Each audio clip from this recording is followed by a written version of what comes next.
Hello everyone, welcome to Major HS Kalsis बालनई Academy. Myself Gagan Yadav, your GS faculty. और आज एक और test paper लेके आ गए हम करंट अफेयर्स का. एक करंट अफेयर्स की क्लास हम कर चुके हैं, तो ये सेकंड क्लास होने वाली है करंट अफेयर्स की. इतने भी करंट अफेयर्स हमारे एग्जाम से रिलेटेड हैं फ्रॉम लास्ट जुलाई अगस्त से लेकर और आज जिस दिन क्लास हो रही है तब तक के लिए. क्लियर है? चलिए स्टार्ट करते हैं. 50 क्वेश्चंस होने वाले हैं इस पीडीएफ के अंदर. क्लियर है? चलिए, the first question is the theme of world radio 2026. Question themes के ऊपर क्वेश्चंस आते हैं कि वो डे कब बनाया जाता है. क्लियर? डेट्स के ऊपर क्वेश्चन आ जाएगा और थीम के ऊपर भी क्वेश्चन आ जाता है आपका. तो क्या है वर्ल्ड रेडियो डे की थीम क्या है 2026 में जो सेलिब्रेट किया गया?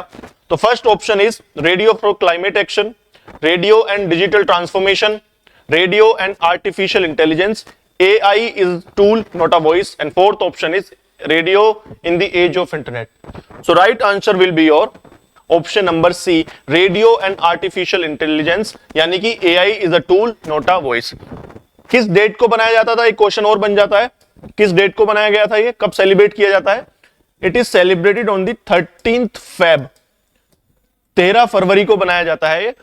और क्या एनुअली हर साल ये सेलिब्रेट किया जाता है एनुअली. क्लियर है? तो वर्ल्ड रेडियो डे कब बनाया जाता है? 13th Feb को बनाया जाता है, एनुअली सेलिब्रेट किया जाता है. क्लियर है? और क्या है इस बार की थीम क्या थी? Radio and artificial intelligence, AI is not a tool, AI is a tool not a voice. यानी कि एआई को लेकर जो बहुत क्रिटिसिज्म्स हैं, यानी कि जैसे एआई आपका जॉब बहुत लोगों की जॉब चली जाएगी और बहुत सी चीजें आप एआई के ऊपर ज्यादा फोकस कर रहे हैं. तो ये बोला जाता है एआई सिर्फ एक टूल है आपके लाइफ को, आपके वर्किंग एक्सपीरियंस को ईज करने के लिए.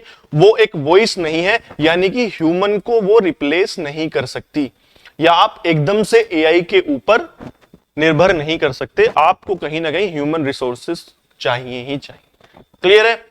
13 Feb को बनाया जाता है. क्लियर? एनुअली बनाया जाता है, ध्यान रखेंगे. क्लियर? तो नेक्स्ट क्वेश्चन, चलते हैं नेक्स्ट क्वेश्चन की तरफ. I hope you can see. मैं थोड़ा सा जूम कर देता हूं. Now it is better. So second question is consider the following statement about final standings of Norway chess. 2025 में चेस कॉम्पिटिशंस बहुत ज्यादा न्यूज में थे.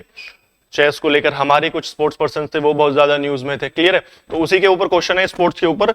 Norway chess, Fabiano Caruana, despite defeating Gukes in the final round, could not overtake Carlsen for the title and finished second. D. Gukes, after his final roll, had to settle for the third place. Question देखें क्या है. ये बोल रहे कि जो Carlsen है he was first, Fabiano was second and D. Gukes is third. Clear है? तो ये बोला रैंकिंग बिल्कुल ठीक है. फेबियानो ने फाइनल में इनको हराया था कार्लसन को, लेकिन ये सेकंड ही रहे क्योंकि ओवरऑल जो चैंपियन कौन था? कार्लसन था. उन्होंने पहले ही काफी लीड बना रही थी पॉइंट से. क्लियर है? डी गुकेस थर्ड पोजीशन पर रहे थे, फेबियानो के बाद ये रहे थे. तो दोनों ही ऑप्शन आपके करेक्ट हैं.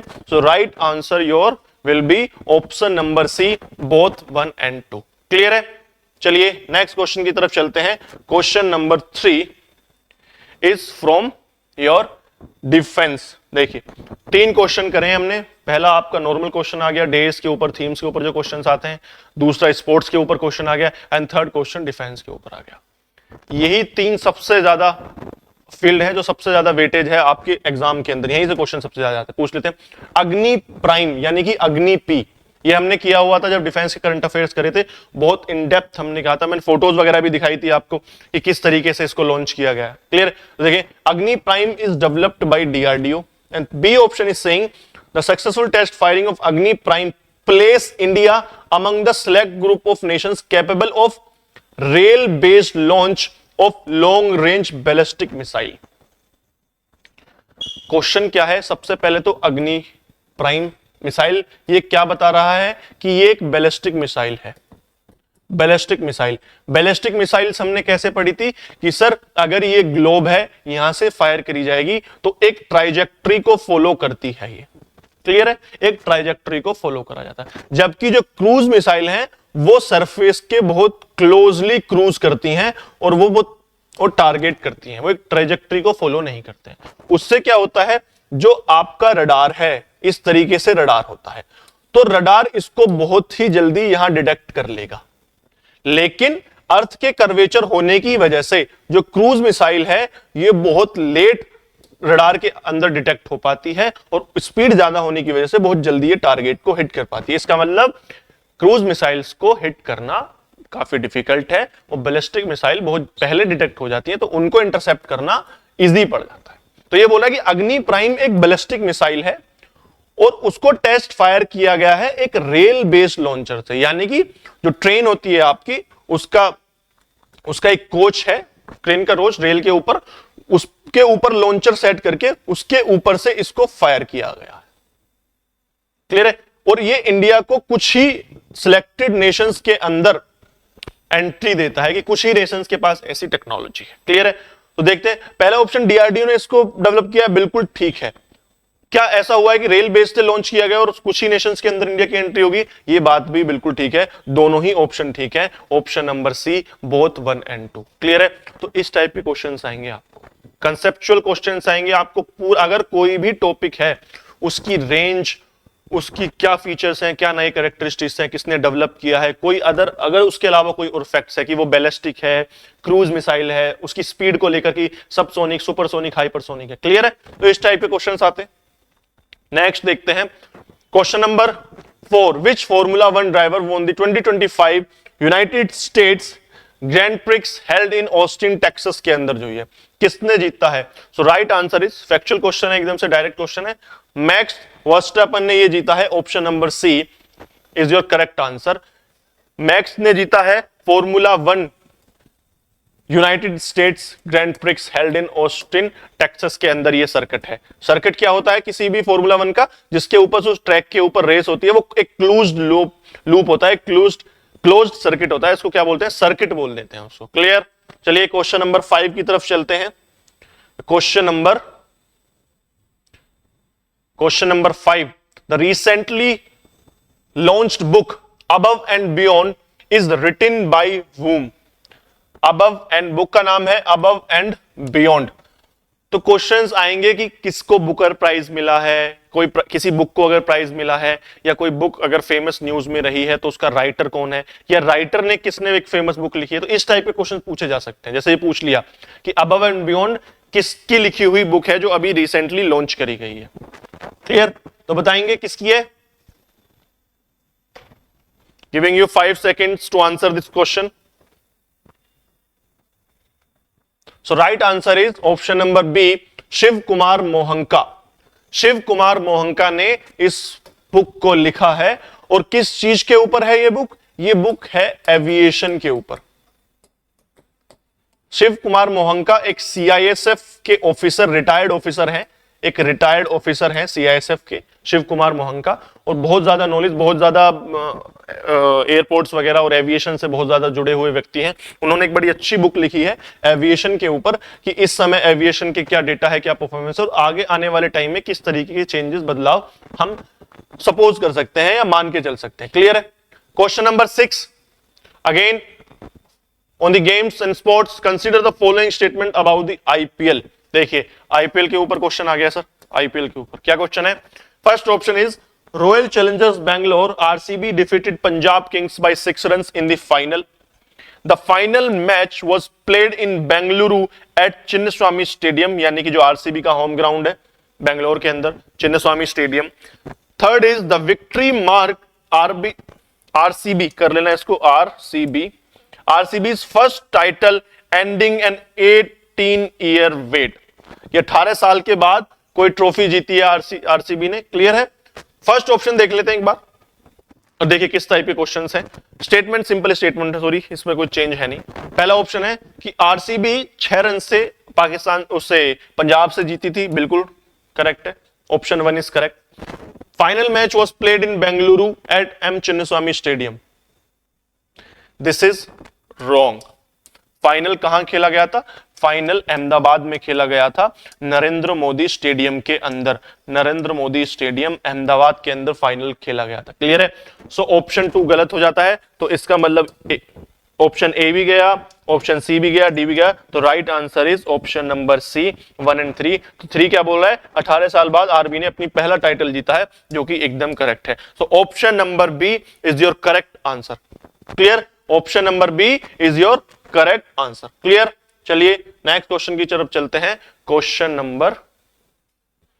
नंबर 7 डिफेंस से है। INS Aravali recently in the news is best described as. INS Aravali के ऊपर ये पूछ लिया है कि आईएनएस अरावली है वो क्या है, उसको क्या डिस्क्राइब करेगा, बेस्ट स्टेटमेंट क्या है। क्लियर, उसका फीचर पूछ लिया, टाइप पूछ लिया। क्लियर, तो मैंने आपको बताया था जब डिफेंस के हम कर रहे थे, आईएनएस माहे हमने किया था, समुद्र प्रताप किया था, बहुत सारे पिछली सीरीज जब हमने करी थी करंट अफेयर्स की, उसमें भी इस टाइप के क्वेश्चंस थे।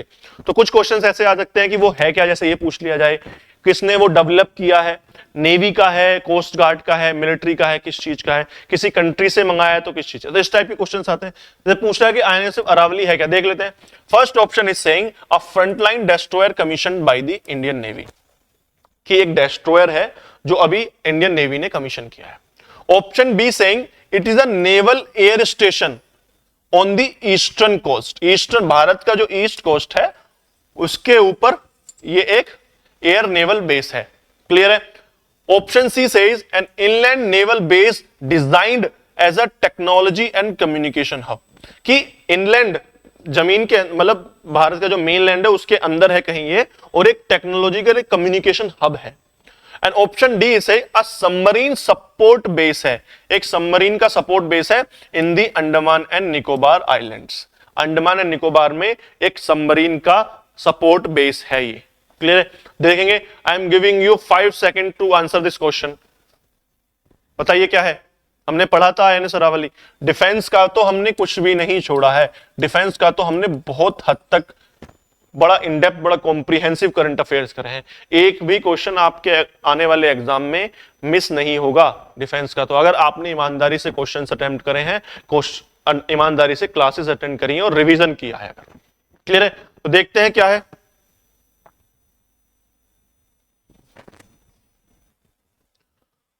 आईएनएस अरावली क्या है देखें।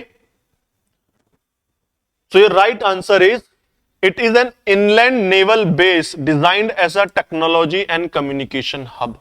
एक टेक्नोलॉजिकल एंड कम्युनिकेशन सपोर्ट करने के लिए एक बेस बनाया गया है। इसकी लोकेशन क्या है, कहां पर यह बनाया गया है। सर कहां पर बनाया गया है, ये आपका बनाया गया है गुरुग्राम के अंदर, यानी कि एनसीआर के अंदर, दिल्ली के पास गुड़गांव हरियाणा है, वहां बनाया गया है। क्लियर है। तो कहां बनाया गया है ये कम्युनिकेशन नेवल बेस, गुड़गांव के अंदर बनाया है। इसका पर्पस क्या है, टेक्नोलॉजी एंड कम्युनिकेशन हब है।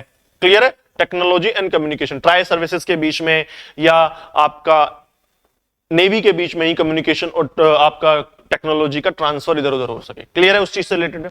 So next question is on your exercise. Exercise के ऊपर है, दोस्ती is a trilateral exercise is conducted between. सबसे पहले तो यह है कि दोस्ती एक एक्सरसाइज आपको पता चल गई है। दूसरा आपको यह पता चल गया कि यह ट्राइलेटरल एक्सरसाइज है, बाइलेटरल एक्सरसाइज नहीं है, यानी कि 3 कंट्रीज के बीच में होने वाली एक एक्सरसाइज है। 3 कंट्रीज के बीच में, वो आपसे पूछा हुआ है कि वो 3 कंट्रीज कौन है। India, Malaysia, Sri Lanka, Malaysia, Maldives, Sri Lanka, Singapore, Malaysia. India तो चारों में ही, इसका मतलब इंडिया तो होगा ही होगा, ये बात तो तय है। 2 कंट्रीज कौन है, मैं एक कंट्री आपको बता देता हूं, एक श्रीलंका भी है।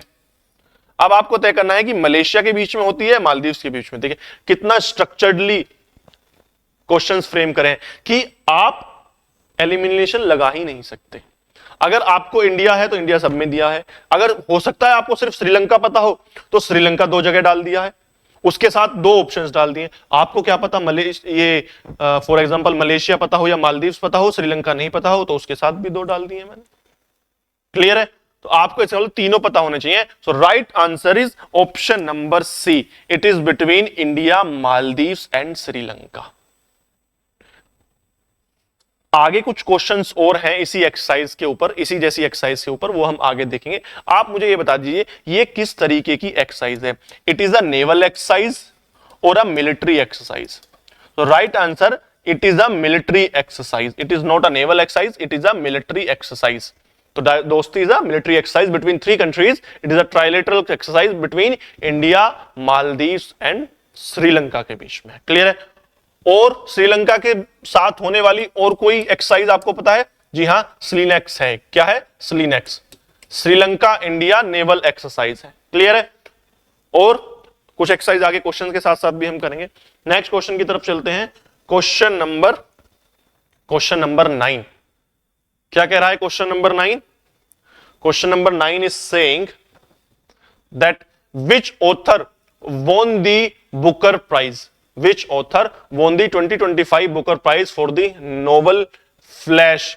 ये नोवेल का नाम दे दिया है, नोवेल फ्लैश। ये नोवेल किसने लिखी हुई है? सो right answer is option number B. ऐसे क्वेश्चंस को बिल्कुल नोट करके रख लेंगे, ये 1 लाइनर क्वेश्चंस होते हैं और ये कभी भी एग्जाम में दर्शन दे जाते हैं एकदम से आएंगे और पता नहीं चलेगी ये क्या हुआ। क्लियर? आप कंसेप्ट और स्टेटमेंट बेस्ड क्वेश्चंस में ही रह गए और इस टाइप के 1 लाइनर क्वेश्चंस भी आ गए। क्लियर? 2-3 क्वेश्चन भी आ गए तो 6-7 क्वेश्चन की बात बन जाती है, नंबर्स की बात बन जाती है। क्लियर है? तो नोट करते रहेंगे ऐसे 1 लाइनर भी। बुकर प्राइज मिला है 2025 का Booker prize for the novel Flesh, किसको मिला है? डेविड सेजले को मिला है। क्लियर? चलिए नए क्वेश्चन की तरफ चलते हैं। क्वेश्चन नंबर 10, एक क्वेश्चन और था बुक के ऊपर, चलिए आगे होगा शायद। हाँ, ये अबव एंड बियॉन्ड ये हमने कर लिया है। क्लियर है? चलिए question number 10, with reference to the Kashi declaration, Kashi declaration, Kashi declaration, इसके ऊपर क्वेश्चन है जी। क्या बोल रहा है? It outlines a 5-year road map to address substance abuse in India. तो ये क्या बता रहा है कि ये काशी डिक्लेरेशन है, ये सब्सटेंस अब्यूज यानी ड्रग्स के ऊपर है, कि जो ड्रग्स का यूज इंडिया के अंदर हो रहा है उसको एड्रेस करने के लिए एक 5 साल का रोड मैप तैयार किया जाएगा। Second option is saying it proposes a creation of joint national committee for multi ministerial coordination and annual progress report, कि जो कोऑर्डिनेशन होगा अलग अलग मिनिस्ट्रीज के साथ उसके लिए एक कमेटी बनाएगी, जॉइंट नेशनल कमेटी होगी, और वो क्या भी देखेगी? वो प्रोग्रेस भी देखेगी हर साल की, क्या प्रोग्रेस हो रही है हमारी इस रोड मैप के अंदर। क्लियर है? देखते हैं क्या है ये। पहली बात तो आपको पता चल गया कहां पर हुई है ये, काशी, काशी यानी बनारस में हुई है, वाराणसी के अंदर ही हुई है डिक्लेरेशन। ठीक है? क्या ये ड्रग्स के ऊपर है? 5 साल का रोड मैप है, बिल्कुल ठीक है, और ये भी बात ठीक है, ऑप्शन दोनों ही ठीक है। एक जॉइंट नेशनल कमेटी भी बनाई जाएगी और एक 5-year रोड मैप दिया जाएगा जो कि सब्सटेंस अब्यूज इन इंडिया के ऊपर एड्रेस करेगा, उन इश्यूज को एड्रेस करेगा।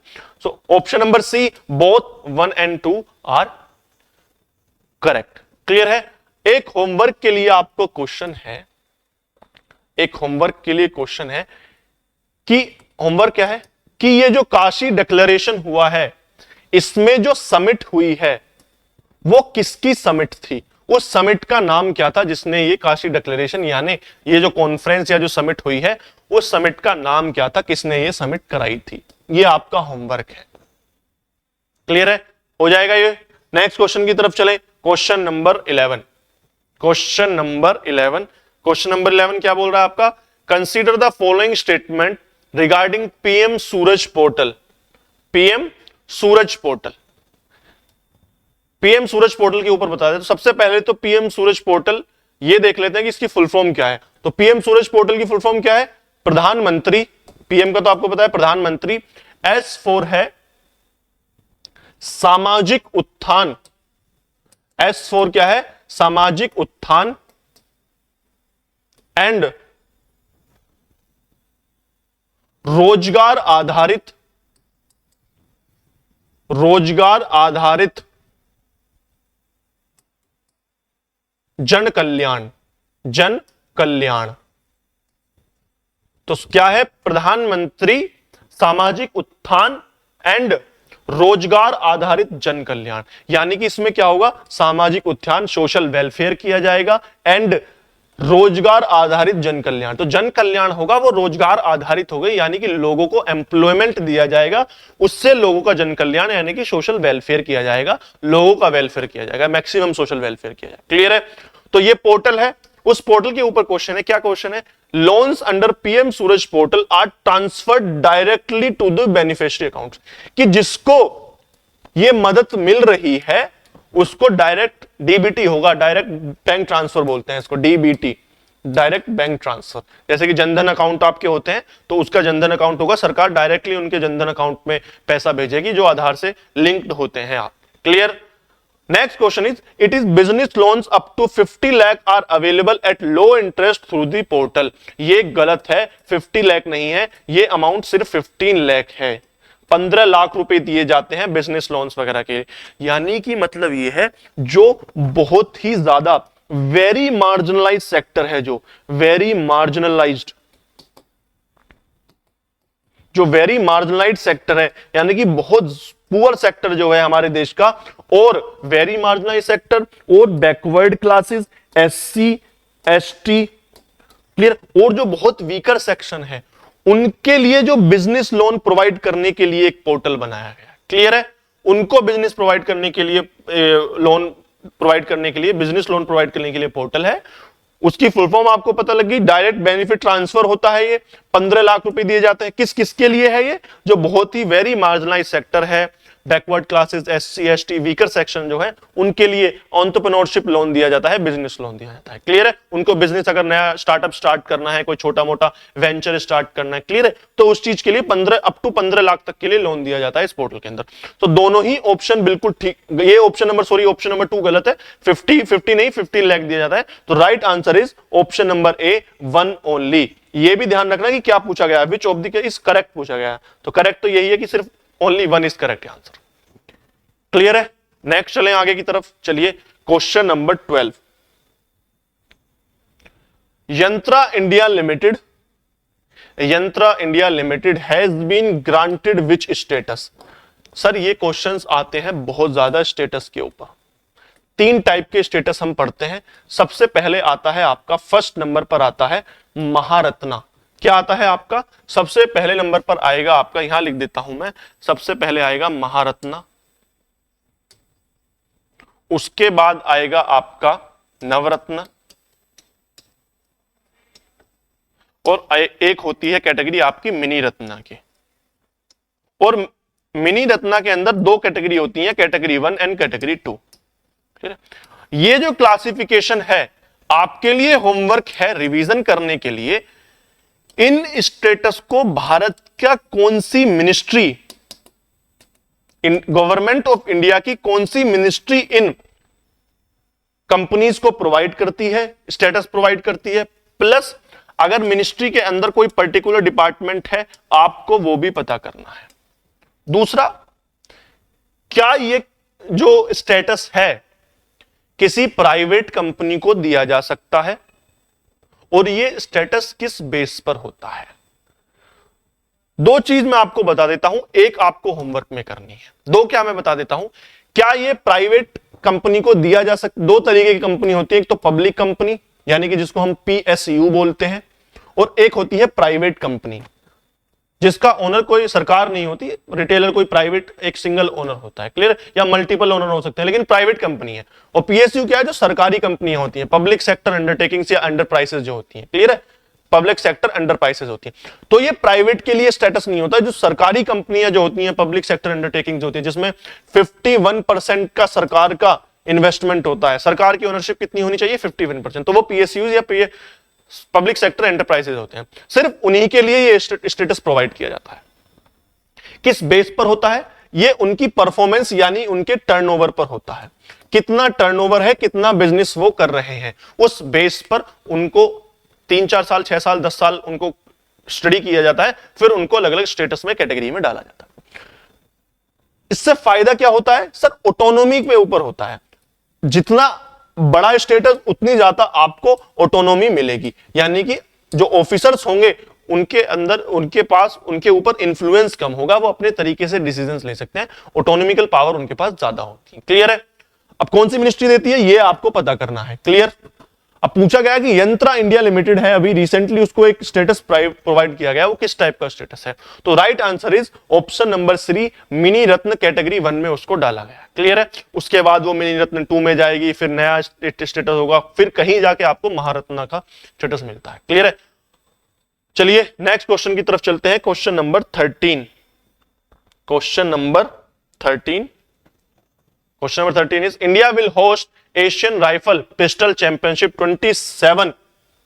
27 इन किस शहर के अंदर ये चैंपियनशिप कराई जाएगी? And right answer is option number A, new Delhi. Clear है? तो क्या है आपका राइट आंसर? ऑप्शन नंबर ए, न्यू दिल्ली। क्लियर?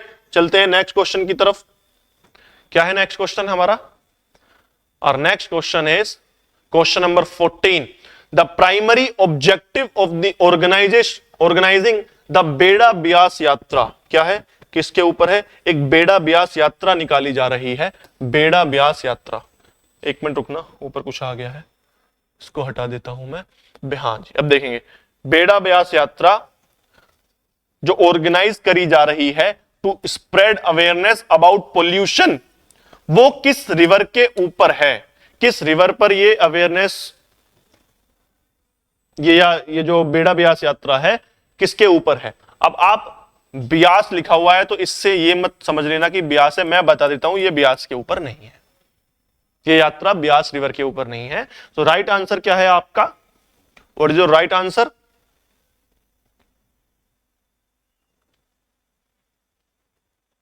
ये right answer is option number C, Sutlej. तो सतलुज के ये ऊपर बेड़ा ब्यास यात्रा निकाली जा रही है to spread the awareness in the river और awareness about pollution in the river. Clear है? सतलुज के बारे में थोड़ा सा देख लेते हैं।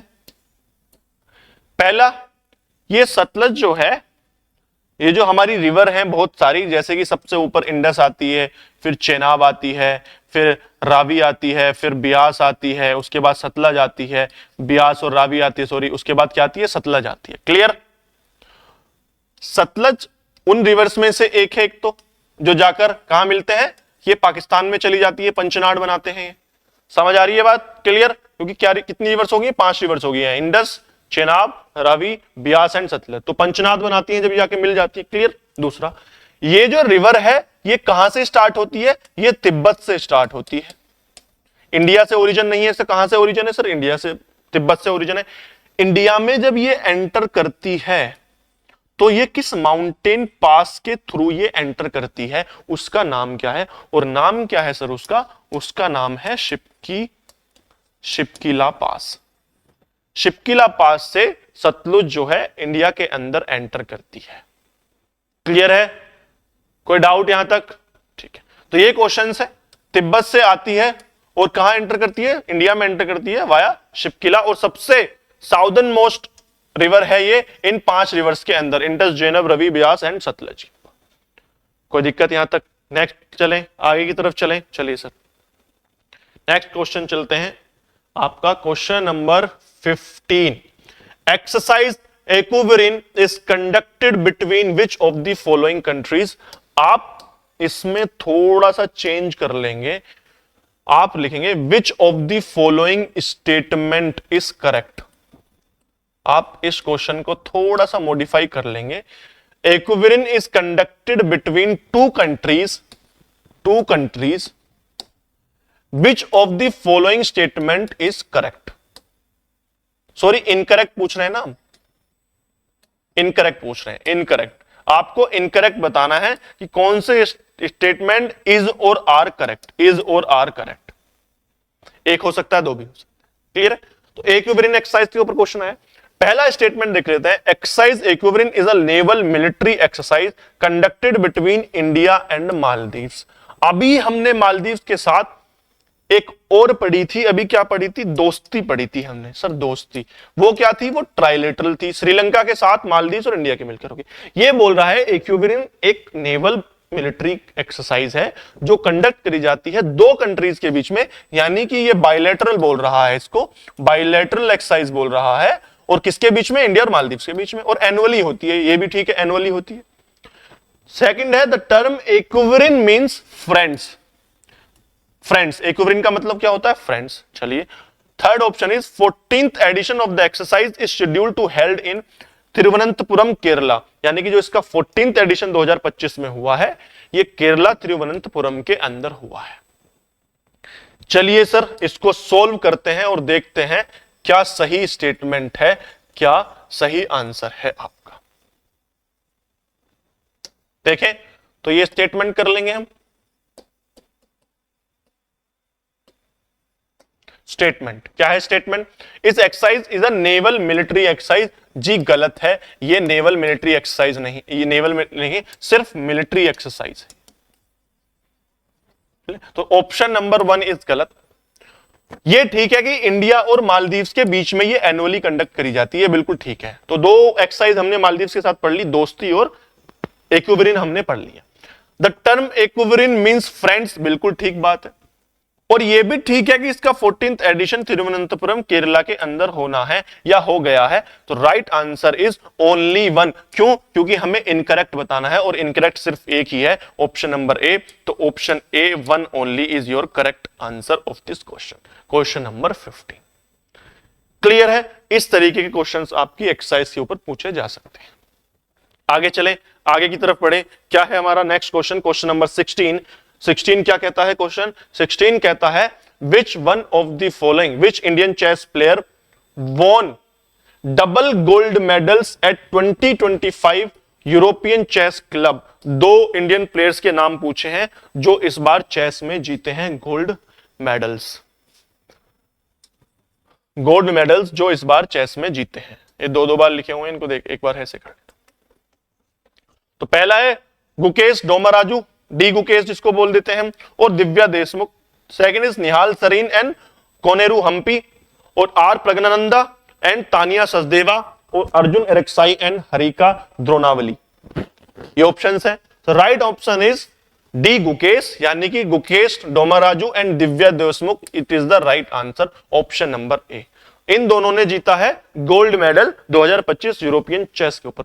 चेस बहुत ज्यादा न्यूज में था, इसलिए आप देखेंगे चेस के बहुत सारे क्वेश्चंस हमने इसमें डाले हैं, अलग अलग टूर्नामेंट। क्यों? क्योंकि इंडियन के प्लेयर्स बहुत ज्यादा न्यूज में थे। डी गुकेश की बात कर लें, आर प्रज्ञानंदा बहुत ज्यादा न्यूज में रहे थे, दिव्या देशमुख भी बहुत ज्यादा न्यूज में रही थी। ये 2-3 प्लेयर है हमारे, ये बहुत न्यूज में रहते थे, इसलिए क्वेश्चन चेस के वाजिब हैं कि इंपॉर्टेंट बन जाते हैं। कुछ भी क्वेश्चन एक भी आ गया तो हमारी जो मेहनत है चेस के क्वेश्चंस के ऊपर सफल हो जाएगी, अगर एक भी क्वेश्चन आ जाता है। क्लियर है? क्योंकि हमने सभी टूर्नामेंट्स को कवर करने की कोशिश करी है, सभी प्लेयर्स को कवर करने की कोशिश करी है। क्लियर? चलिए नेक्स्ट क्वेश्चन देखते हैं।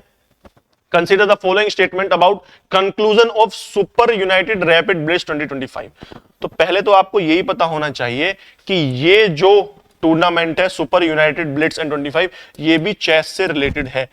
चेस, ये चेस के गेम के तरीके होते हैं, टाइप्स होते हैं। रैपिड बहुत तेजी से, रैपिड फायर जैसे गेम्स होता है, बहुत तेजी से मूव करती जाती हैं। ब्लिट्स है जो नॉर्मल कन्वेंशनल चेस होता है वैसे होता है। तो चेस के ऊपर है, उसके ऊपर दिया है कि Magnus Carlsen won overall tournament by comfortable margin after strong blitz performance. ये बात बिल्कुल ठीक है, मार्क्सन ने ओवरऑल इसमें चैंपियनशिप जीती है। ध्यान रखना, अभी आपने जो हमने न्यूज सुनी थी, मैग्नस कार्लसन को जब हराया था वो इस पूरे टूर्नामेंट में ही रैपिड के अंदर हराया था। जब रैपिड अलग होता है, ब्लिट्स अलग होता है, तो रैपिड में कार्लसन को हरा दिया था, लेकिन उन्होंने क्या करा, ब्लिट्स में अच्छी परफॉर्मेंस करी तो वो ओवरऑल चैंपियनशिप बन गई थी। Gukesh finished second place in the overall combined standing. ये आपका गलत है। डी गुकेश जो है हमारे, उनकी पोजीशन क्या थी? He was third on the tournament. उनको क्या ब्रॉन्ज मेडल मिला था, थर्ड पोजीशन थी डी कुकेश की। दूसरे नंबर पे कौन थे? विल्सन थे दूसरे नंबर पर। D Gukesh starting the tournament by winning his first 5 rapid games including victory over Carlsen. ये मैंने अभी बात करी थी, ये न्यूज में भी रहा था बहुत ज्यादा। ये ऑप्शन नंबर बिल्कुल 3 ठीक है। सो which of the statement is correct? Option 1 is correct and statement 3 is correct. तो 1 and 3 कहां आ रहे हैं? 1 and 3 आपके ऑप्शन नंबर बी में आ रहे हैं, तो ऑप्शन बी आपका करेक्ट हो जाता है। क्लियर है? आपका option number B is your correct answer. Clear? चलिए नेक्स्ट क्वेश्चन की तरफ चलते हैं। कहां है नेक्स्ट क्वेश्चन आपका? क्वेश्चन नंबर 18 फिर से स्पोर्ट्स के ऊपर है। विंटर खेलो इंडिया वाटर स्पोर्ट्स के ऊपर है। The festival was held at Dal lake in Srinagar Jammu and Kashmir. बिल्कुल ठीक है sir. Overall 400 athletes from the across country participated in the events. Third statement in official mascot के ऊपर क्वेश्चंस बहुत आते हैं, जैसे कि डेज की थीम्स पूछी जा सकती हैं। ऐसी जो इंडिया के अंदर गेम्स होते हैं, जितने भी खेलो इंडिया गेम्स हैं, उनके मैस्कोट के ऊपर क्वेश्चंस पूछ जाता है कि इनका मैस्कोट क्या है। तो ये कह रहा है कि the mascot for the festival was Himalayan black bear. Himalayan black bear जो है वो उनका ऑफिशियल मैस्कोट था। क्लियर? तो वन ऑप्शन ठीक है जो मैंने आपको बता दिया, तो ये ठीक हो जाता है, ये ठीक हो जाता है, ये ठीक हो जाता है, यानी कि सी ही निकला है बस। तो बहुत कुछ करना है अभी। I am giving you 5 seconds to think about. सोचिए, खेलो इंडिया बहुत इंपॉर्टेंट है। जितने भी खेलो इंडिया के अंदर एडिशंस होते हैं, यूथ गेम हो, इंटर यूनिवर्सिटी गेम हो, स्पोर्ट्स गेम हो, विंटर गेम्स हो सॉरी, और आपका ये अब वाटर स्पोर्ट्स भी चल गया है। क्लियर है?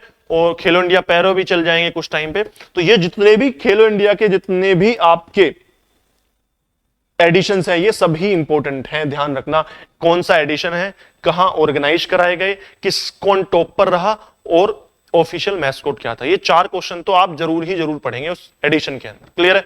देखते हैं। 400 athletes from across the country participated in the event. बिल्कुल ठीक बात है। ये official mascot for the festival was Himalayan black bear, ये गलत है। ऑफिशियल मैस्कोट था आपका किंगफिशर। किंगफिशर एक बर्ड है, वो इसकी ऑफिशियल मैस्कोट थी water sports festival in August 2025 Khelo India. Clear है? तो क्या हो जाएगा? 3 गलत है, तो option A is your correct answer, 1 and 2 only. Clear? चलिए नेक्स्ट क्वेश्चन की तरफ चलते हैं। Question number 19। Annu Rani an Indian athlete is related with which game? किस गेम से रिलेटेड है अन्नू रानी? आर्चरी से है, जेवलिन थ्रो से है, शूटिंग एंड जिम्नास्टिक? बताइए sir. Annu Rani, think about it, करिए attempt. so right answer is javelin throw। तो Annu Rani is related with the javelin throw. इनकी कंट्रोवर्सी भी अभी चली थी अन्नू रानी की, इनको वर्ल्ड चैंपियनशिप में पार्टिसिपेशन नहीं होने दिया था। ये क्वालिफिकेशन मार्क से थोड़ा सा मिस हो गई थी। जो क्वालिफिकेशन मार्क होता है, क्लियर है, उस मार्क से थोड़ा सा मिस कर गई थी। इनकी इतनी थ्रो नहीं थी, तो इनको मतलब क्वालिफाई नहीं किया गया था वर्ल्ड एथलेटिक्स चैंपियनशिप के लिए। क्लियर है? तो अन्नू रानी किस चीज से रिलेटेड? हालांकि बहुत अच्छी थ्रोअर है हमारी इंडिया की अन्नू रानी। क्लियर? तो next question, consider the following pairs given below. क्या है देख लेते हैं एक बार। Question number 20। अब ध्यान से देखेंगे, इधर तो आपको एक्सरसाइजेस दी हुई हैं इस बॉक्स के अंदर, और इधर आपको कंट्रीज दी हुई है कि किस कंट्री के साथ वो एक्सरसाइज होती है।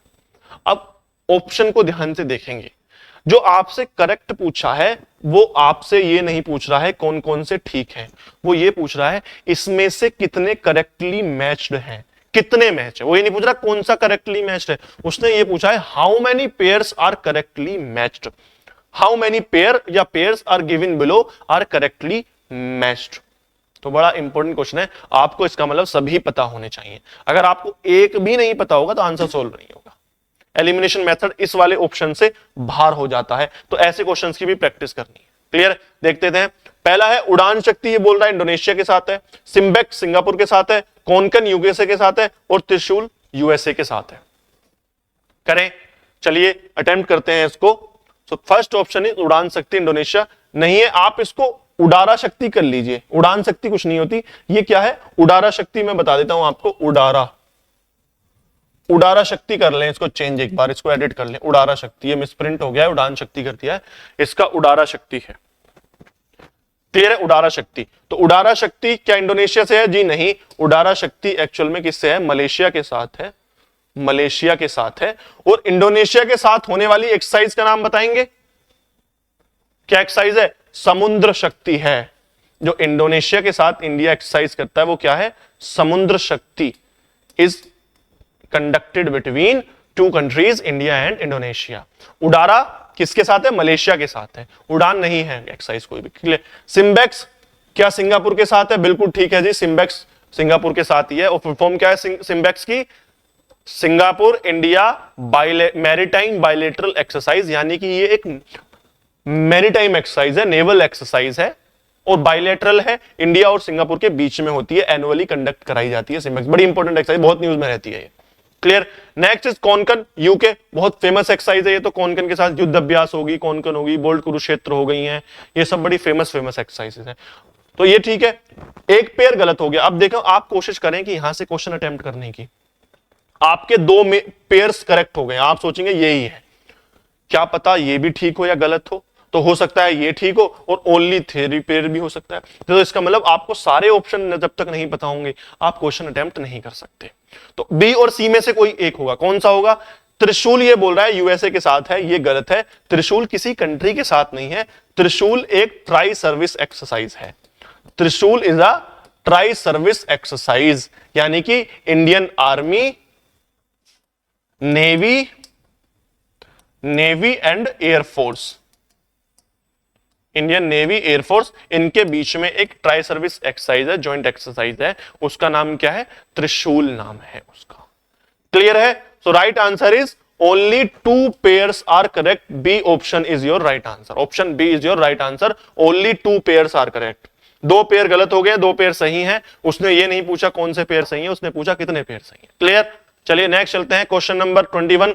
Deepika Kumari was in news an Indian athlete is related with which game? बताइए सर, अभी अनुरानी आया था, दीपक रानी आ गया, कि दीपिका कुमारी किस गेम से रिलेटेड है?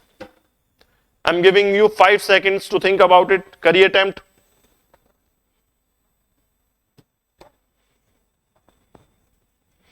Your right answer is archery. बड़ी फेमस, बड़ी शार्प एथलीट है, बड़ी प्राउड इंडियन एथलीट है हमारी दीपिका कुमारी। क्लियर है?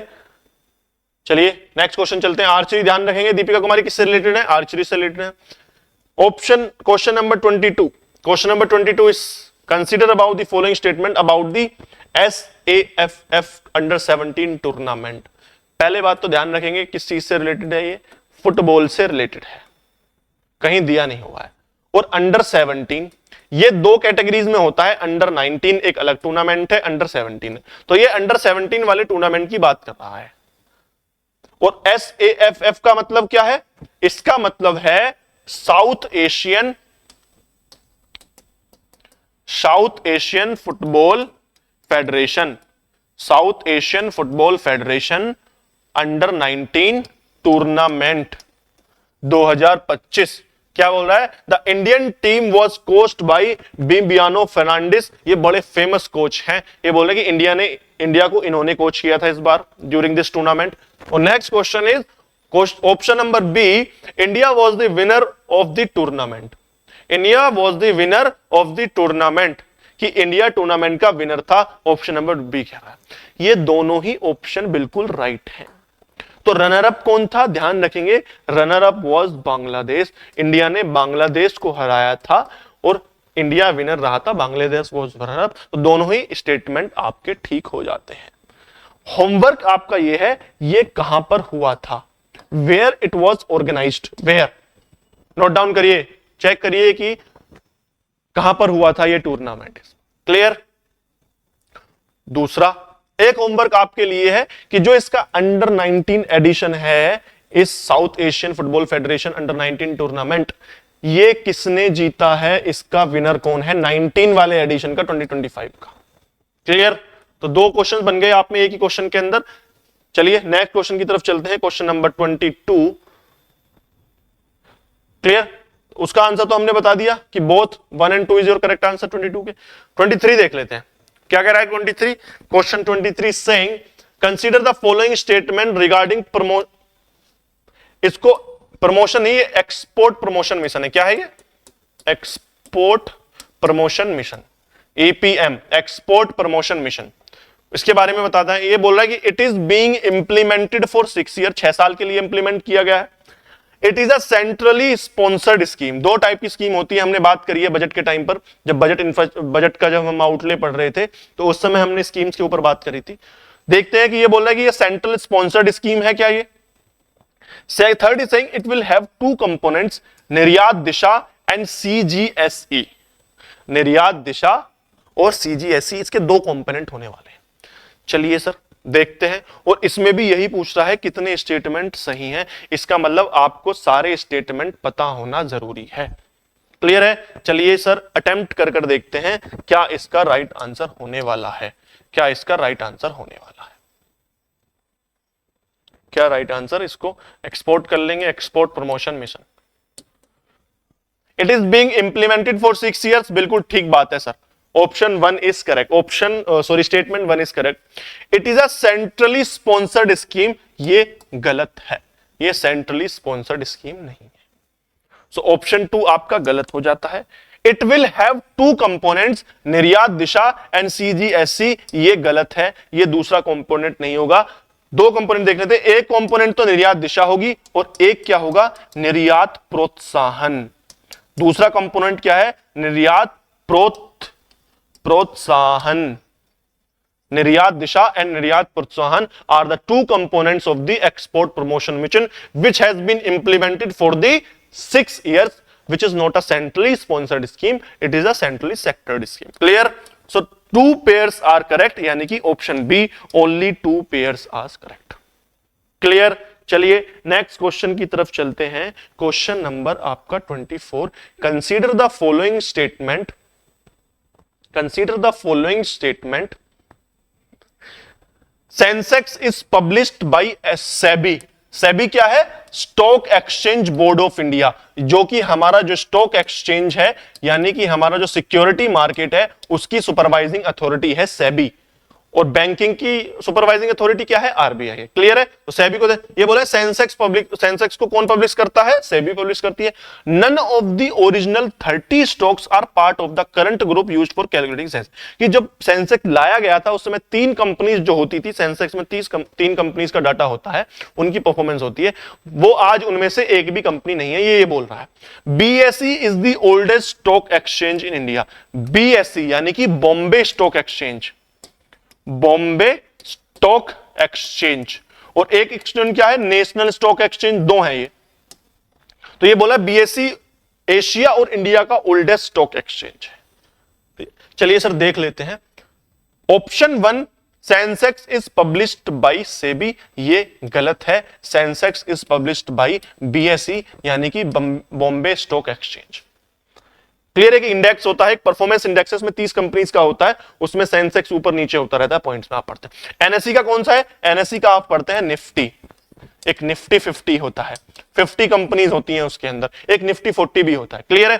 तो option 1 Sensex is published by SEBI, ये गलत हो जाता है। None of the original 30 stocks are part of the current group used for calculating, ये एक बहुत क्या है, एक एक्सट्रीम है, ये हमेशा सोच के ध्यान रखना है, ऐसे क्वेश्चन गलत हो जाते हैं। ऑप्शन नंबर बी गलत। ऐसी बहुत सारी कंपनीज हैं, एक नहीं कई कंपनीज हैं जो ओरिजिनली आज भी सेंसेक्स के अंदर हैं। बीएसई ओल्डेस्ट है, ये बिल्कुल ठीक है। सो ओनली 3 पेयर यानी कि only 1 is correct. So option number A only 1 pair is correct. BSE is the oldest stock exchange in India and Asia. NSC कब आया था, this is your homework. National stock exchange कब establish किया था, 1990s में establish किया था, आपको एग्जैक्ट ईयर पता होनी चाहिए। क्लियर? चलिए सर नेक्स्ट क्वेश्चन की तरफ चलते हैं जल्दी से। What is our next question? Our next question would be question number 25। Consider the following statement. IMF के ऊपर क्वेश्चन है, इट इज अबाउट आईएमएफ। देखिए इंटरनेशनल बॉडीज के ऊपर भी करंट अफेयर आ गए हैं। आईएमएफ इस बार न्यूज में थी, क्यों न्यूज में थी, पाकिस्तान के लेकर न्यूज में थी, जितने भी डिस्प्यूट्स हुए थे उस चीज से रिलेटेड थी। क्लियर है? तो इस टाइप के क्वेश्चन आते हैं। अगर आईएमएफ न्यूज में है तो तय है आईएमएफ के ऊपर क्वेश्चन आ भी सकता है, वो स्टैटिक क्वेश्चन आ सकता है। क्या है, ये बोल रहा है कि India is a founding member of IMF.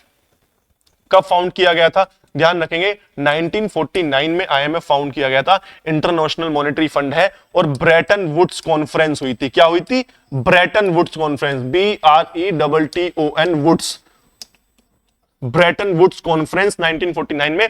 2 bodies form करी गई थी, एक तो आपका वर्ल्ड बैंक था और एक आईएमएफ था, इंटरनेशनल मॉनेटरी फंड। इन 3 बॉडीज की फॉर्मेशन करी गई थी। तो ये बोल रहा है कि जब फॉर्मेशन हुई, इंडिया उसका फाउंडिंग मेंबर था। The board of directors is the highest decision making body of the IMF. Option C, member of the countries are evaluated under the article agreement 4, कि इसका article agreement 4 है, member countries को वहां evaluate किया जाता है, देखा जाता है कि क्या उनकी परफॉर्मेंस चल रही है। क्लियर? तो चलिए चेक करते हैं कौन से स्टेटमेंट है, ये भी आपको स्टेटमेंट बताने कितने स्टेटमेंट सही हैं। इंडिया फाउंडिंग मेंबर है आईएमएफ का, बिल्कुल ठीक है सर, फाउंडिंग मेंबर है। Board of directors is the highest decision making, ये गलत हो जाता है। Board of director highest decision making authority नहीं है, कौन है, बोर्ड ऑफ गवर्नर्स है। Board of governors is the highest decision making body और authority of the International Monetary Fund. तो option 2 is correct. The member countries are evaluated under article 4 of the agreement. ये भी बात बिल्कुल ठीक है। So only 2 pairs is correct. Option B is your correct answer. Clear है? So option B is your correct answer. Clear? Half question कर चुके हैं हम, 25 हो गए हैं। चलिए जल्दी से करते हैं दूसरे क्वेश्चंस को भी। Question number 26, question number 26 and question number 26 क्या बोल रहा है? सुना बेदा wild life sanctuary is recently declared Maoist free. Maoist free is located in which state? Simple सा क्वेश्चन है। सुना बेदा वाइल्ड लाइफ सेंचुरी, अगर आपको पता होगा तो आपको पता है, और नहीं पता है तो नहीं पता है। इसको रिसेंटली माओ फ्री कर दिया गया था, माओइस्ट फ्री कर दिया गया था। ये घोषित कर दिया गया कि इसके जंगल्स में अगर जो माओइस्ट वगैरह रहे हैं, नक्सलिज्म रह रहा है, उसको क्या कर दिया गया? एलिमिनेट कर दिया गया। ये इसकी लोकेशन पूछ लिया। तो राइट आंसर क्या है? आपको option A Orissa is your right answer. तो Orissa is the place where Sunabeda wild life sanctuary is located. Clear? Next question की तरफ चलते हैं। Question number 27, Dhairya Sparsh initiative recently seen in news was launched by which state? पहले तो धैर्य स्पर्श को समझ लेंगे कि किस टाइप का इनिशिएटिव है। आप जो छोटे छोटे बच्चे होते हैं हमारी नर्सरी, एलकेजी, यूकेजी के अंदर, तो उनको यह सिखाया जाता है, टीचर्स को ट्रेनिंग दी जाती है कि उनको क्या बताया जाए? उनको गुड टच और बैड टच बताया जाए। गुड टच और बैड टच, और बैड टच, इस टाइप का जो इनिशिएटिव है कि बच्चों को पता हो कि कोई गलत तरीके से उनका हैरेसमेंट वगैरह तो नहीं कर रहा है, अगर उनके पेरेंट्स वगैरह आसपास नहीं है। क्लियर? कुछ कल्प्रिट्स होते हैं जो बच्चों का इस तरीके से हैरेसमेंट करते हैं, तो उन चीज के लिए एक इनिशिएटिव चला गया है, धैर्य स्पर्श, जो बच्चों को बताएंगे गुड टच वगैरह, बैड टच वगैरह क्या होता है। तो ये इनिशिएटिव किस स्टेट ने लिया है? तो right answer is option number B, Andhra Pradesh. Right answer is Andhra Pradesh is your right answer. Clear है? Andhra Pradesh is your right answer. चलिए क्वेश्चन नंबर 28 की तरफ चलते हैं जल्दी से। Captain Hansja Sharma has become the Indian army first women officer qualified to flying which helicopter? देखिए फिर से क्वेश्चन आ गया है, आर्मी विमेन के ऊपर आ गया है। हमने आस्था पूनिया का भी पढ़ा था। आस्था पूनिया कौन बनी थी? जो नेवी की जो फाइटर यूनिट जो होती है, उसमें फॉर एग्जांपल एयरक्राफ्ट कैरियर्स जो होते हैं हमारे, उनके ऊपर जो ये फाइटर्स वगैरह खड़े रहते हैं, उसकी जो स्ट्रीम होती है, उसकी जो विंग कमांड होती है, उसमें आस्था पूनिया को इंक्लूड किया था। पहली वुमेन फाइटर जेट बनी थी नेवल कमांड के अंदर आने के लिए। क्लियर? तो ऐसे ही किस हेलीकॉप्टर को फर्स्ट आर्मी विमेन ऑफिसर ने उड़ाया है या उड़ाएंगी, क्वालिफाइड हुई है? तो option B is correct. Rudra helicopter है हमारा, ये इसको क्वालिफाई किया है उड़ाने के लिए। अपाची न्यूज में था, अभी हमने एमोक अपाची लिया है 860 करके। कहां से लिया है? यूएसए से है। ये कॉम्बैट हेलीकॉप्टर है, कॉम्बैट वगैरह के लिए है, लड़ाई वगैरह करने के लिए, वॉर टाइम के लिए अपाची हेलीकॉप्टर। चलिए क्वेश्चन नंबर 29 की तरफ चलते हैं sir. Question number 29, consider the following statement regarding the Khelo India winter games. एक और आ गया, अभी हमने क्या पढ़ा था? खेलो इंडिया वाटर स्पोर्ट्स पढ़ा था, अब क्या आ गया? खेलो इंडिया विंटर गेम्स के ऊपर ये क्वेश्चन आ गया है। The game were held in 2 faces, 2 face में हुआ गया था। एक फेस लद्दाख लेह में हुआ था, एक फेस गुलमर्ग यानी कि जम्मू एंड कश्मीर के अंदर हुआ था। एक लद्दाख के अंदर लेह में हुआ था, एक जम्मू एंड कश्मीर के गुलमर्ग रीजन में हुआ था। Water winter games of Khelo India. Mascot was shine, shine जो था वो मैस्कोट था, which is a snow leopard.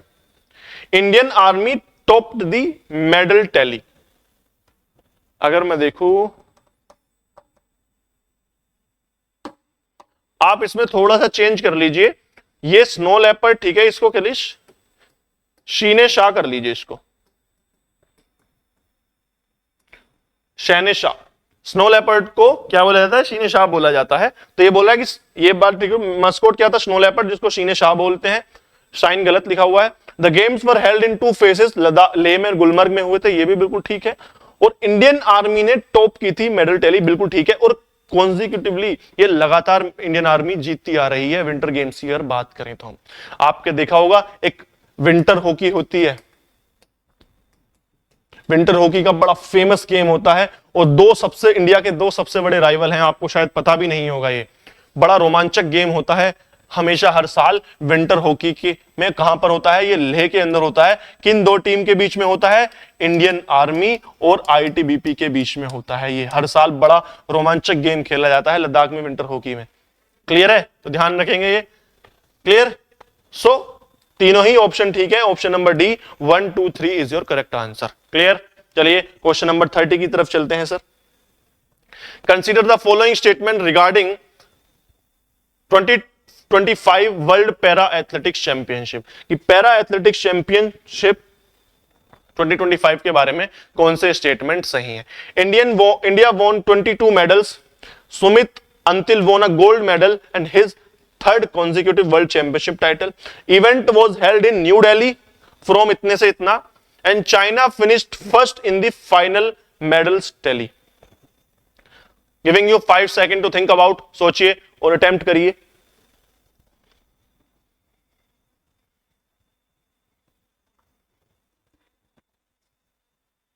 देखें, चलिए नीचे की तरफ से चलते हैं। China finished first in the medal tally, ये गलत है आपका स्टेटमेंट। कौन था फर्स्ट नंबर पर? Brazil was the first on the medal tally.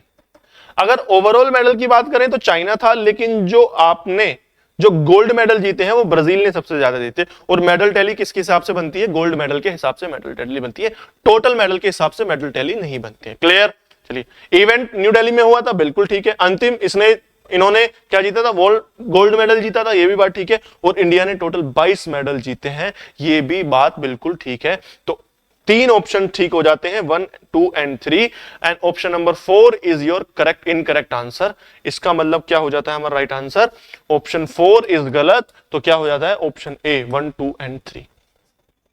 1 2 and 3 are correct answer. चलिए नेक्स्ट चलते हैं, question number 31।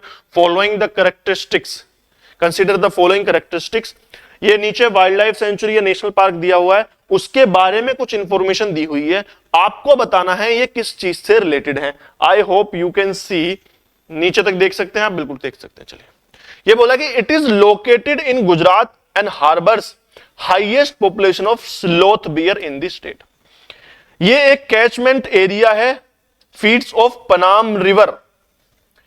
Vegetation is primarily dry teak forest and mixed deciduous forest. बड़े हाई लेवल का क्वेश्चन है ये 3 स्टेटमेंट किसी एक वाइल्ड लाइफ सेंचुरी या नेशनल पार्क की नॉलेज दे दी है आपको। इसके हिसाब को आपको गैस करना है कि ये कौन सा नेशनल पार्क या वाइल्ड लाइफ सेंचुरी है।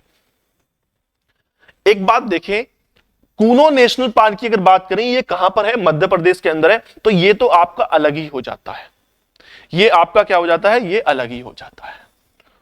और भी अगर देखें तो वो गुजरात के नहीं है। अगर सिर्फ एक ही ऑप्शन यहां मिल रहा है जो गुजरात पनाम रिवर के पास है, और वो क्या है आपका? Option number C, Ratan Mahal wild life sanctuary is your correct answer. तो option C is your correct answer, it is C option, question number 31। Clear?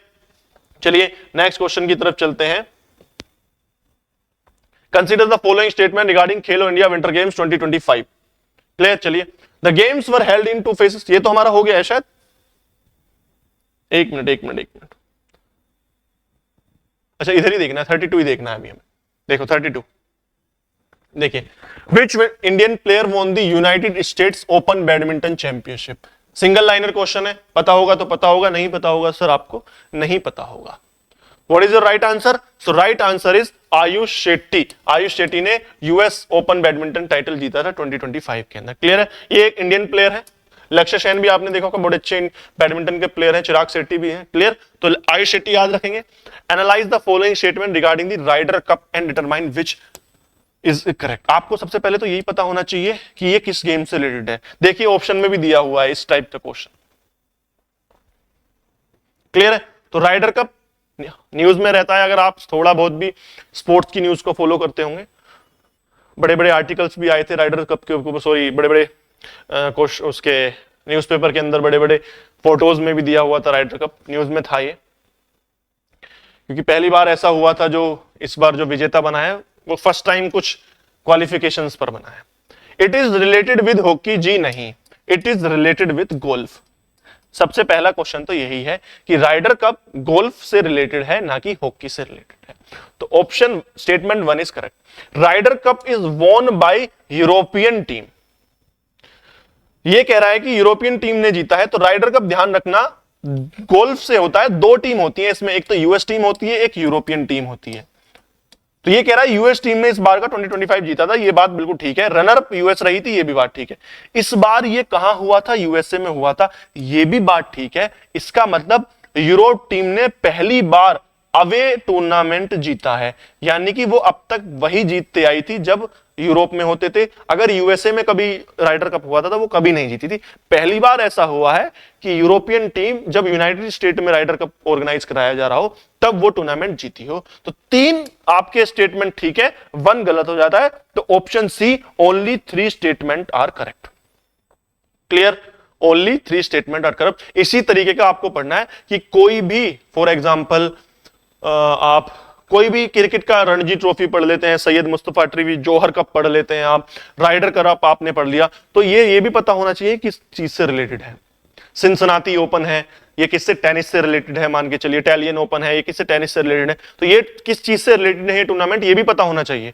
इनके बारे में कोई करंट नॉलेज है वो तो ठीक ही है, विनर कौन है, कहां हुआ, ये भी, लेकिन किस गेम से रिलेटेड है, ये सबसे पहला क्वेश्चन आता है। क्लियर? चलिए नेक्स्ट क्वेश्चन की तरफ चलते हैं। One district and one cuisine. One district and one cuisine initiative was launched in which state? किस स्टेट में ये इनिशिएटिव लॉन्च किया गया है? देख लेते हैं एक बार।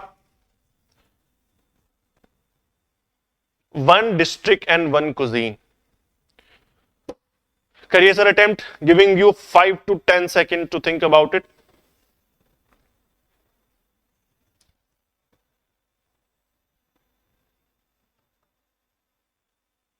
So right answer is C, UP, Uttar Pradesh. Clear? So right answer is UP, Uttar Pradesh. Clear? चलिए नेक्स्ट क्वेश्चन की तरफ चलते हैं। 35 question number, with reference to the Subhash Chandra Bose, with reference to the Subhash Chandra Bose आपदा प्रबंधन पुरस्कार, सुभाष चंद्र बोस आपदा प्रबंधन पुरस्कार, कंसिडर द फॉलोइंग स्टेटमेंट। क्या है? The Sikkim state disaster management Authority and Lieutenant Colonel Sita Ashok Shelke have been selected for the award 2026. Award carries a cash prize of 51 lakh for institution और 5 lakh for individual. यानी कि colonel Sita Ashok शैलको को कितना मिलेगा? 5 लाख, और Sikkim disaster management authority को कितना मिलेगा? 51 लाख रुपीस मिलेगा। क्लियर है? एक नया अवार्ड है, न्यूज में था इसलिए तो नोट कर लीजिएगा बहुत ध्यान से। सुभाष चंद्र बोस आपदा प्रबंधन पुरस्कार, यानी कि डिजास्टर मैनेजमेंट के ऊपर ये अवार्ड है। तो फर्स्ट ऑप्शन ये बिल्कुल ठीक है, इस अथॉरिटी को मिल रहा है ये, इंस्टीट्यूशन को। और इंडिविजुअल की बात करें तो सीता अशोक शैलके को ये अवार्ड दिया जा रहा है। क्लियर है? सुभाष चंद्र बोस आपदा प्रबंधन पुरस्कार। अवार्ड कैरीज 51 लाख और 5 लाख इंडिविजुअल इंस्टीट्यूशंस को, ये बात बिल्कुल ठीक है, दोनों ही ऑप्शन इसमें करेक्ट है। तो option C, both 1 and 2 are your correct answer. Clear है? चलिए नेक्स्ट चलते हैं राज उन्नति की तरफ। क्वेश्चन नंबर 36 राज उन्नति, क्वेश्चन नंबर 36 राज उन्नति। चलिए पढ़ते हैं क्या है राज उन्नति। The rural employment scheme, the rural employment scheme project monitoring initiative, project monitoring initiative, skill development mission and E governance portal for taxation. ये बोला है कि राज उन्नति जो है वो किस चीज से रिलेटेड है? रूरल एम्प्लॉयमेंट से रिलेटेड है, या प्रोजेक्ट मॉनिटरिंग इनिशिएटिव है, कोई स्किल डेवलपमेंट का है, या E governance portal for taxation है। देखिए, करिए attempt, giving you 10 seconds to think about it. Raj Unnati, initiatives, नए पोर्टल, नई स्कीम, बहुत क्वेश्चंस आते हैं इसके ऊपर, किसी भी टाइप का क्वेश्चन पूछा जा सकता है। सो राइट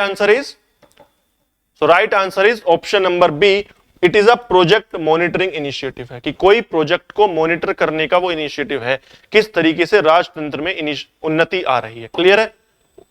उन्नति से ही पता चल रहा है कि जो प्रोजेक्ट है उसको मॉनिटर किया जा रहा है, उस जो डेवलपमेंट हो रहा है उसको मॉनिटर किया जा रहा है। क्लियर है?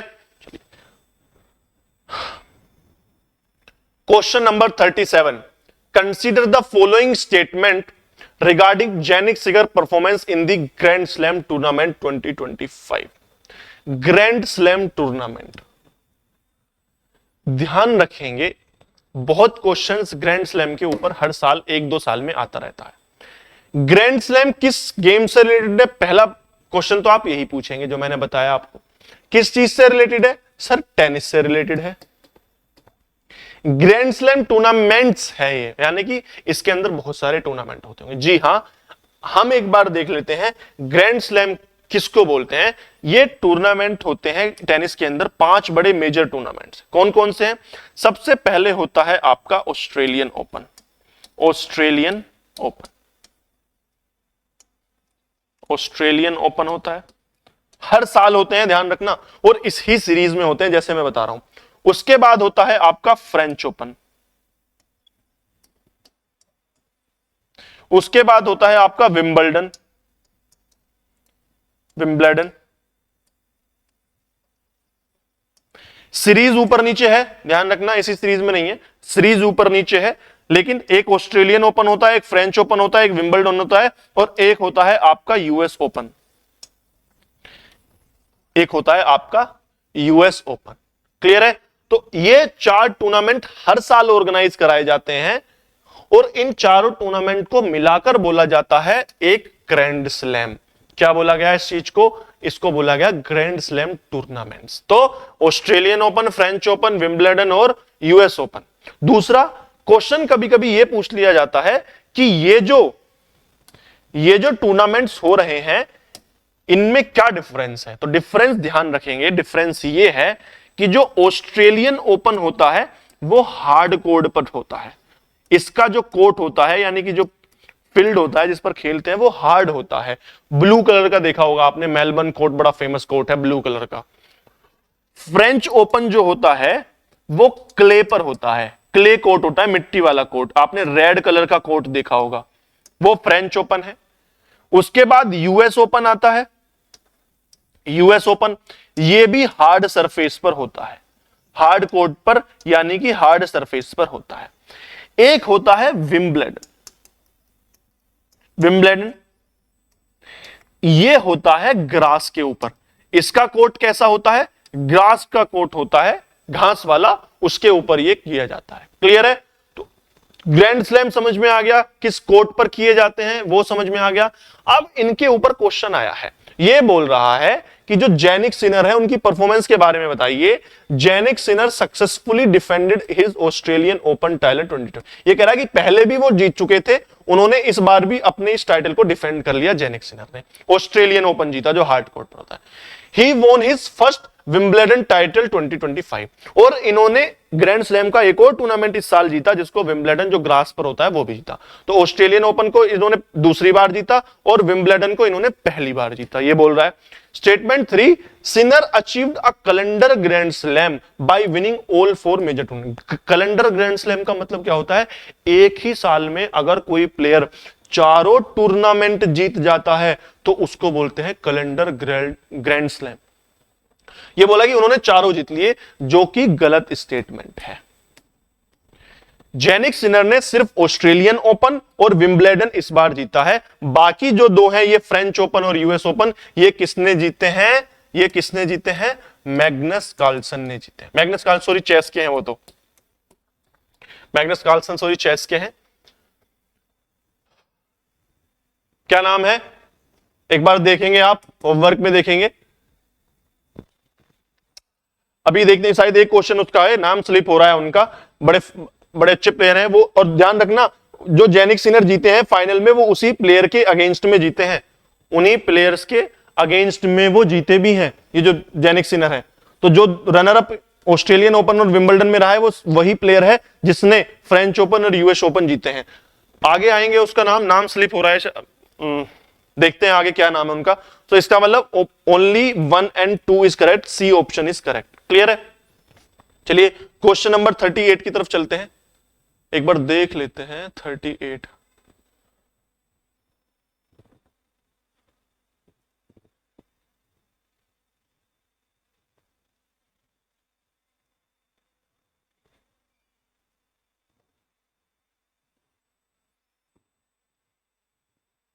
चलिए question number 39, humanoid robot ASC Arjun has been introduced by, किसने इंट्रोड्यूस किया है? ASC Arjun, ASE Arjun. So right answer is option number B, Indian railways. Indian railways has introduced this humanoid robot ASC Arjun. Clear है? तो ध्यान रखेंगे ASC Arjun is your right answer. Clear? चलिए next question की तरफ चलते हैं। Question number 39, which country is the focal theme country for the 49th international Kolkata book fair? International Kolkata book fair किस कंट्री में ऑर्गेनाइज किया गया है? बताइए sir. Giving you 5 to 10 second to think about it. किस कंट्री के अंदर ये 49th international Kolkata book fair किया गया है, या उसकी फोकल थीम क्या रही है? ऑर्गेनाइज तो कोलकाता के अंदर किया गया है, लेकिन फोकल थीम किस कंट्री को फोकस पर रखकर किया गया है? फोकल थीम क्या है? तो कौन सा देश है? Option number D, Argentina. Argentina. Capital क्या है? Buenos Aires. कहां पर है ये कंट्री? ये कंट्री कहां पर है? आप जब साउथ अमेरिका को पढ़ेंगे तो यहां पर है ये Argentina. Argentina south American country है अर्जेंटीना। क्लियर? तो कौन सी कंट्री है सर ये? साउथ अमेरिकन कंट्री, एक लैटिन कंट्री है जिसकी कैपिटल क्या है? ब्यूनस आयरस एक कैपिटल है। क्लियर है? चलिए आगे की तरफ चलते हैं। और इससे रिलेटेड कोई इंफॉर्मेशन अर्जेंटीना से रिलेटेड? आपने सुना होगा एक पैम्पास। पैम्पास, पैम्पास क्या है? एक टेम्परेट ग्रासलैंड है। टेम्परेट ग्रासलैंड्स हैं, वो कहां पाए जाते हैं? अर्जेंटीना में पाया जाता है। क्लियर है? एक पेंटागोनिया डेजर्ट भी है, एक यहां बड़ा फेमस डेजर्ट पाया जाता है, पेंटागोनिया डेजर्ट। इस टाइप से क्वेश्चंस आएंगे। क्लियर? तो अर्जेंटीना के बारे में दो इंफॉर्मेशन पढ़ ली, साउथ अमेरिका में है, कैपिटल क्या है? टेम्परेट ग्रासलैंड पैम्पास है, और पेंटागोनिया डेजर्ट भी है। क्लियर है? चलिए नेक्स्ट क्वेश्चन की तरफ चलते हैं। Question number 40।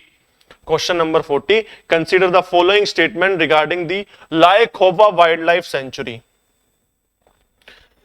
लायखोवा wild life sanctuary, इसके बारे में स्टेटमेंट दिए गए हैं, ये आपको बताना है कौन सा स्टेटमेंट सही है। क्लियर? चलिए देखते हैं क्या स्टेटमेंट ठीक है। First option is saying it is located in the Nagaon district of Assam, situated north of the Manas river.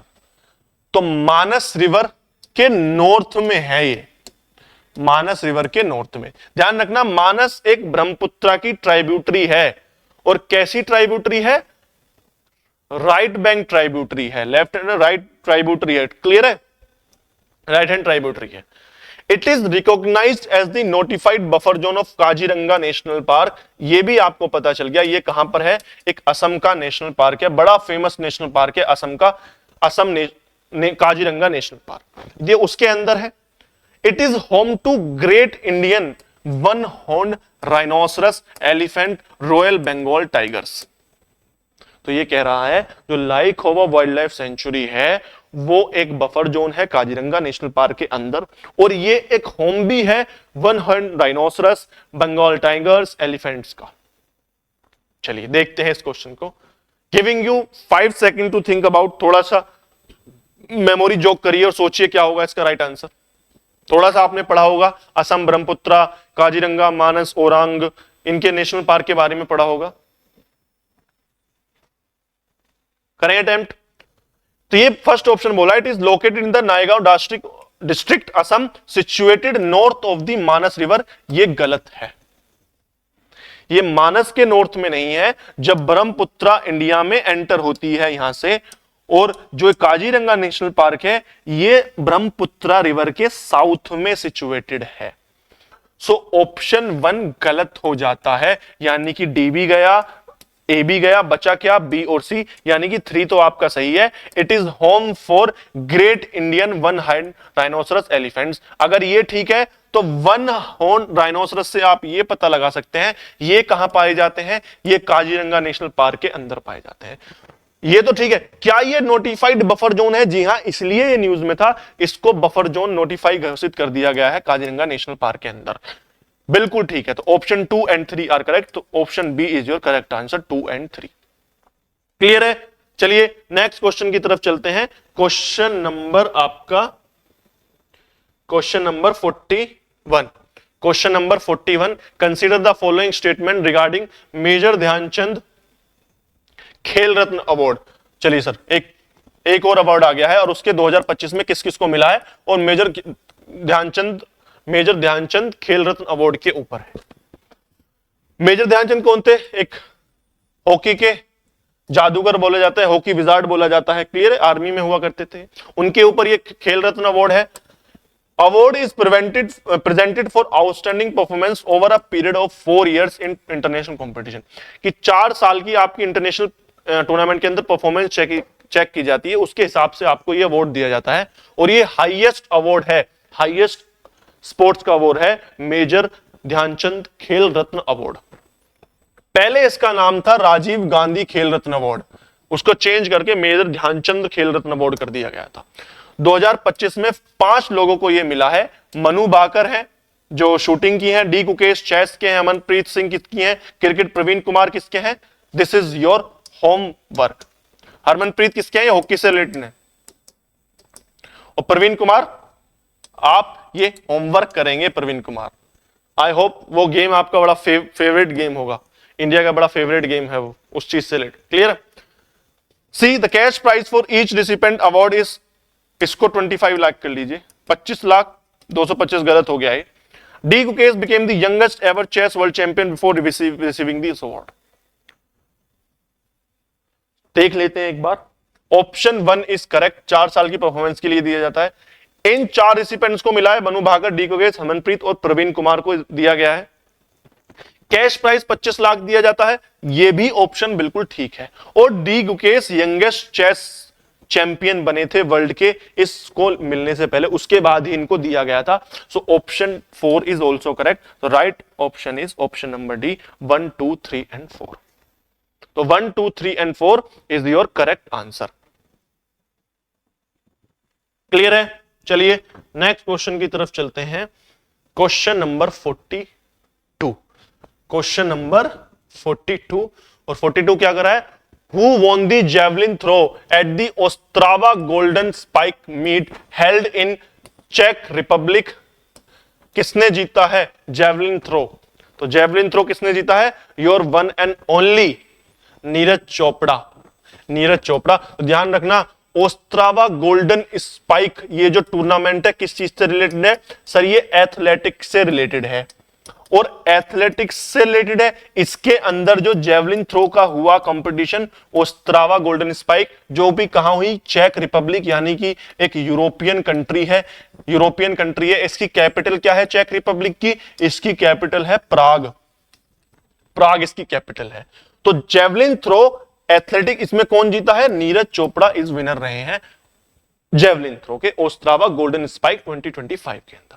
Clear है? चलिए नेक्स्ट क्वेश्चन की तरफ चलते हैं। Question number 43। आई होप आपको दिखाई दे रहा है, हटाने की जरूरत नहीं है स्क्रीन से। क्या बोल रहा है? Which Indian player won 2025 Sydney classic squash title? किसने जीता है स्क्वैश टाइटल? तो राइट आंसर इज, ये right answer is option number A, Saurabh Ghosal. Saurabh Ghosal ने यह टूर्नामेंट जीता है। स्क्वैश आपको पता होगा किस चीज से रिलेटेड है, गेम से रिलेटेड। क्लियर है? तो सौरभ घोषाल ने ये टूर्नामेंट जीता है। चलिए नेक्स्ट क्वेश्चन की तरफ चलते हैं। Question number 44, with reference to the Nauradehi wild life sanctuary. एक और वाइल्ड लाइफ सेंचुरी आ गई है, Nauradehi wild life sanctuary. Consider the following statement. It is located on the plateau of the region forming part of upper Vindhyachal range in Madhya Pradesh. यानी कि MP की बात कर रहा है, एमपी की बात कर रहा है। ये जो इसकी बात करें तो ये विंध्याचल जो रेंज है, सतपुड़ा रेंज है, ये बोल रहा है कि इसका जो नॉर्थ वाला हिस्सा है, अपर विंध्याचल है, इस वाले एरिया में है ये। It act as a wild life corridor connecting Panna tiger reserve and Satpura tiger reserve. तो ध्यान रखना, ये नेशनल पार्क भी है, मध्य प्रदेश का पन्ना नेशनल पार्क है, और यहां पर बायोस्फीयर रिजर्व भी है, और वो बायोस्फीयर रिजर्व यूनेस्को से रिकॉग्नाइज्ड है। तो ये चीज भी बता दी मैंने आपको। क्लियर है? किस चीज से रिलेटेड है? एमपी से रिलेटेड है। कहां पर है ये? विंध्याचल के अपर हिस्से में है। और ये किस चीज का काम करता है? कॉरिडोर काम करता है, पन्ना टाइगर रिजर्व और Satpura tiger reserve. It is classified under tropical wet evergreen forest. ये तो सरासर गलत हो जाता है। Tropical wet evergreen forest Madhya Pradesh में कैसे ही हो जाएंगे? आप खुद लगाइए। ट्रॉपिकल रेन फॉरेस्ट कहां होंगे सर? वेट फॉरेस्ट वो भी कहां होंगे? नीचे की तरफ होंगे, इक्वेटर के आसपास होंगे, 5-6 डिग्री ऊपर नीचे, नॉर्थ साउथ। वो कहां मिल सकते हैं ज्यादा से ज्यादा? अंडमान निकोबार में। इंडिया में कहां मिले? इंडिया में तो ड्राई डेसिडियस फॉरेस्ट मिलते हैं बहुत ज्यादा, ड्राई डेसिड। और ट्रॉपिकल वेट एवरग्रीन फॉरेस्ट वो भी मध्य प्रदेश में। तो ये तो गलत हो जाता। अगर हम 3 को ही निकाल देते तो ऑप्शन ए बड़ा ही इजी बन जाता है, 1 and 2 ओनली। क्लियर है? चलिए क्वेश्चन नंबर 45 की तरफ चलते हैं जल्दी से। Consider the following state pairs regarding the traditional tribal sports and their associated communities. ये बोलता है ये तो आपका गेम है और ये जो कम्युनिटीज है उनसे रिलेटेड है। तो इंसुगनवार जो रोड पुशिंग गेम होता है, एक बांस होता है उसको इधर उधर करते हैं, जैसे टग ऑफ वॉर होता है, वो कह रहा है मिजो ट्राइब से रिलेटेड है। धूप खेल एक बॉल का गेम होता है, बोडो ट्राइब से रिलेटेड है। या थोड़ा आर्चरी, हिमाचल का बड़ा फेवरेट गेम है ये, थोड़ा आर्चरी। उसमें क्या होता है? डांस के साथ साथ म्यूजिक और आर्चरी भी चलती है। आपके पैर में वो धनुष चलाते हैं, वो बाण चलाते हैं और आप डांस करते हैं, मूवमेंट करते हैं। तो हिमाचल के अंदर है, ये बिल्कुल ठीक है। इंसुकनावार भी बिल्कुल ठीक है, लेकिन धूप खेल इसमें इनकरेक्ट है। धूप खेल एक असम से रिलेटेड है, ये बोडो ट्राइब से रिलेटेड नहीं है। क्लियर है? तो option 1 and 3 is your correct answer. Option 1 and 3 is your correct answer. Clear है? चलिए नेक्स्ट क्वेश्चन की तरफ चलते हैं। Question number 46 with regard to Indian weightlifter Mirabai Chanu. तो देखिए, हमने दीपिका कुमारी को पढ़ा, अनु रानी को पढ़ा, और थर्ड फीमेल एथलीट कौन आ गई है? मीराबाई चानू। क्लियर है? तो इस तरीके से भी ध्यान रखना है आपको। She won the silver medal 2025 weight lifting championship held in Forde Norway. Norway में जो हुई है वेट लिफ्टिंग चैंपियनशिप वर्ल्ड की 2025, उसमें सिल्वर मेडल जीता है। She competed in women's 48 category championship. Generally ये 49 कैटेगरी में कंपीट करती हैं, लेकिन इस वाले टूर्नामेंट में इन्होंने 48 कैटेगरी में कंपीट किया था। तो मीराबाई किस चीज से रिलेटेड है? वेट लिफ्टर है, ये वेट लिफ्टिंग से रिलेटेड है। क्लियर है? तो दोनों ही ऑप्शन इसमें सही है, दोनों ही ऑप्शन इसमें सही है। सिल्वर जीता है। और वेट लिफ्टिंग में क्या क्या होता है? 2 तरीके के टूर्नामेंट होते हैं इसमें, एक तो स्नैच होता है और एक जर्क होता है। क्या होता है? एक स्नैक और एक जर्क। स्नैच में क्या होता है? आप पूरा का पूरा वेट उठाएंगे और ऊपर की तरफ लेकर जाएंगे। स्नैच में क्या होता, जर्क में क्या होता है? आप लेकर आएंगे यहां पर और फिर इसको ऊपर लेके जाएंगे, पहले चेस्ट पे रखेंगे फिर ऊपर की तरफ पुश करेंगे। क्लियर है? तो 2 टूर्नामेंट इसी के अंदर 2 होते हैं वेट लिफ्टिंग के। तो दोनों ही ऑप्शन इसमें करेक्ट है। So option 1 and 2 both are correct. तो option C is your correct answer. Option C. With reference to the Asian Manufacturing Index AMI 2026 considers the following statement. China topped the Asian Manufacturing Index for the 3rd consecutive year. ये बिल्कुल ठीक है, China ने top किया है तीसरी बार। India ranked 11th in the Asian manufacturing index. ये बात भी बिल्कुल ठीक है। Option C is your correct answer, both 1 and 2। इससे दिखाता है इंडिया को मैन्युफैक्चरिंग सेक्टर में काम करने की बहुत ज्यादा जरूरत है। एशिया में ही हम 11th नंबर पर आते हैं। क्लियर है? चलिए नेक्स्ट क्वेश्चन की तरफ चलते हैं। Question number 48। लास्ट के कुछ क्वेश्चंस बचे हैं हमारे सामने, अब इनको भी देख लेते हैं हम जल्दी जल्दी से। लास्ट क्वेश्चन क्या है? Which team won the women's hockey league recently? किस टीम ने विमेंस की हॉकी टीम लीग को जीता है? सो right answer is Orissa warriors. अगर हम विमेन एडिशन की बात करें तो उसको किसने जीता है? उड़ीसा वॉरियर्स ने जीता है। लेकिन अगर मैं यही मेंस एडिशन की बात करता हूं तब किस टीम ने जीता है? तब जीता है रर बंगाल टाइगर्स ने, मैन का एडिशन जीता है, men's hockey Indian league clear है? तो दोनों ही क्वेश्चन बन गए इस क्वेश्चन के अंदर, विमेंस लीग का भी और मेंस एडिशन का भी क्वेश्चन आ गया। क्लियर है? चलिए सर नेक्स्ट क्वेश्चन की तरफ चलते हैं, question number 49। So question number 49 क्या कहता है? Consider the following statement regarding Khelo India youth games 2025। Khelo India youth games 2025 के बारे में आपको बताना है। क्या है? 2025 edition of the game was hosted by Bihar and New Delhi. Bihar and New Delhi, ये कह रहा है कि बिहार और न्यू दिल्ली दोनों ने लॉन्च किया, बिल्कुल ठीक है, लेकिन न्यू दिल्ली के अंदर सिर्फ गिने चुने हैं, जैसे कि शूटिंग था और साइकिल था और जिम्नास्टिक था। साइकिलिंग था जो लूप साइकिल होता है उसके अंदर, और शूटिंग और जिम्नास्टिक, ये 3 इवेंट ही थे न्यू दिल्ली के अंदर। बाकी सब बिहार में, बेगूसराय वगैरह जो है इस सब में ये ऑर्गेनाइज किया गया था। For the first time e sport was included as the medal event. E sports, e sport ध्यान रखना, क्योंकि आप कंप्यूटर वगैरह खेलते हैं उसमें जो ई स्पोर्ट्स वगैरह जो वो वाले जो गेम्स होते हैं उनको पहली बार मेडल इवेंट के तौर पर इंट्रोड्यूस किया। Maharashtra was the winner of 2025 edition और कंटिन्यूइंग इस चैंपियनशिप, मतलब पहले भी जीतता आ रहा है। देख लेते हैं एक बार, चलिए। तो first option, first statement is correct. New Delhi और बिहार के अंदर ऑर्गेनाइज किए गए हैं खेलो इंडिया यूथ गेम्स। पहले इनको स्कूल गेम्स कहा जाता था, ध्यान रखना, स्कूल गेम्स बोलते थे इनको पहले, खेलो इंडिया स्कूल गेम्स, बाद में इसको यूथ गेम्स करके नेम चेंज कर दिया गया था। For the first time e sports as included as medal event, ये गलत है, ये मेडल इवेंट नहीं है, एक सेरेमोनियल था। सेरेमनी के टाइम पर इस इवेंट को इंट्रोड्यूस करा गया था, दिखाया गया था, इसमें मेडल इवेंट नहीं था, यानी कि इसको खेलकर आपको मेडल नहीं दिया गया था जैसे फर्स्ट सेकंड थर्ड मेडल दिए जाते हैं। एक सेरेमोनियल इवेंट था जो बस दिखाया गया था, डिस्प्ले किया गया था आपको मेडल सेरेमनी के टाइम पर। क्लियर है? तो 2 इज इनकरेक्ट और 1 ठीक है। 3 देख लेते हैं, महाराष्ट्र विनर रहा है और चैंपियन स्ट्रीक को कंटिन्यू करा है, ये भी ठीक है। So option C 1 and 3 is your correct answer. Clear है? So 1 and 3 is your correct answer. And now comes the last question of the day, question number 50, and it is about recent union budget 26 and 27. ये कह रहा है जो dedicated SME growth fund है, जो small medium enterprises का जो growth fund है, has been introduced to provide equity support for certain creating future MSME champions. Future MSME champions, उनके लिए कितना साइज का फंड बनाया गया है, पैसे दिए गए हैं। बजट के क्वेश्चंस हमने पिछली बार भी किए थे, चलिए करते हैं एक बार इसको, फिर देखते हैं बजट के बारे में। देखिए जरा, इस टाइप के क्वेश्चंस भी आते हैं, आपको आउटले भी पूछेगा कितना आउटले था। क्लियर है? जैसे कि हमने बायोफार्मा का पूछा था कि बायोफार्मा का कितना है, जो बायोफार्मा शक्ति एक नई इंट्रोड्यूस हुई है उसके बारे में भी हमने क्वेश्चन पूछा था। ऐसे एमएसएमई चैंपियंस के ऊपर कितना आउटले है, डिफेंस के ऊपर कितना इंक्रीज हुआ है, ये भी क्वेश्चन पूछ लेगा। क्लियर है? तो बायोफार्मा के ऊपर कितना था, एक काम करते हैं, आप होमवर्क करेंगे, लास्ट क्वेश्चन आपका रिवाइज भी हो जाएगा। बायोफार्मा की शक्ति के साथ साथ इसको कितना आउटले मिला है ये भी आप चेक करेंगे। क्लियर है?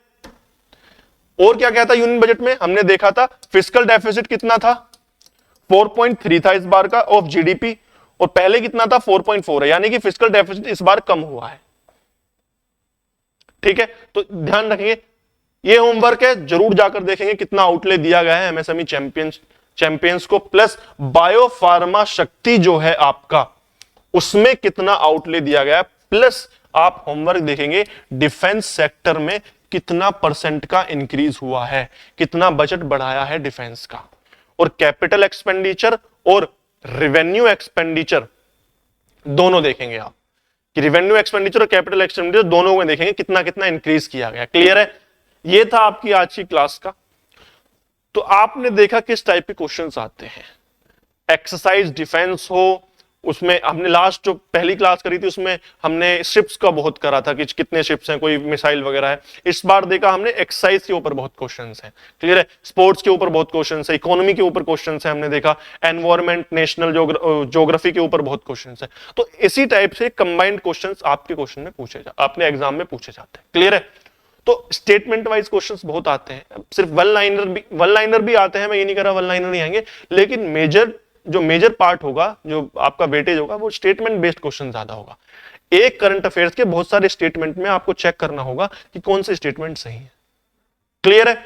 चलिए, ये थी आपकी आज की क्लास करंट अफेयर्स। होप आपके लिए हेल्पफुल लगी हो।